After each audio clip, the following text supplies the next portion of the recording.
काँग्रेस, स्वाभिमानी, शिवसेना, उभाटा जिल्हा परिषद पंचायत समिती निवडणूक एकत्र लढवणार.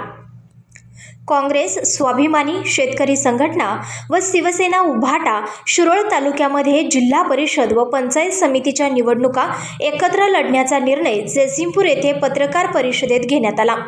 या बैठकीला स्वाभिमानी शेतकरी संघटनेचे संस्थापक माजी खासदार राजू शेट्टी, दत्त समूहाचे प्रमुख गणपतराव पाटील व शिवसेना उभाटा गटाचे मधुकर पाटील हे प्रमुख उपस्थित होते. शिरोळ तालुक्यातील नगर परिषदेच्या निवडणुकीनंतर आता काँग्रेस, स्वाभिमानी व शिवसेना उभाटा जिल्हा परिषद व पंचायत समिती निवडणूक मैदानात उतरण्याचा निर्णय घेतला आहे. यावेळी बोलताना माजी खासदार राजू शेट्टी म्हणाले की सोमवारपासून अर्ज भरायला सुरुवात करणार असून प्रस्थापितांना विरोध करण्यासाठी जे बरोबर येतील अशा समविचारींना सोबत घेणार आहे.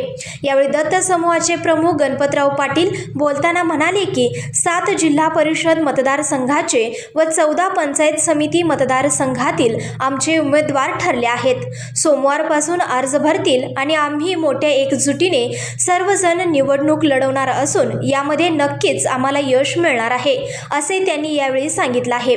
यावेळी स्वागत शेखर पाटील यांनी केले. यावेळी उपस्थित दरगू गावडे, शेखर पाटील, संजय अनुसे, मधुकर पाटील, स्वातीताई सासने, सचिन शिंदे, राम शिंदे, महावीर अकोळे, मंगलाताई चव्हाण, महेश परीट, दत्ता मगदूम, विठ्ठल मोरे, विशाल चौगुले, राजगोंडा पाटील, राहुल सूर्यवंशी आदी पदाधिकारी व कार्यकर्ते मोठ्या संख्येने उपस्थित होते.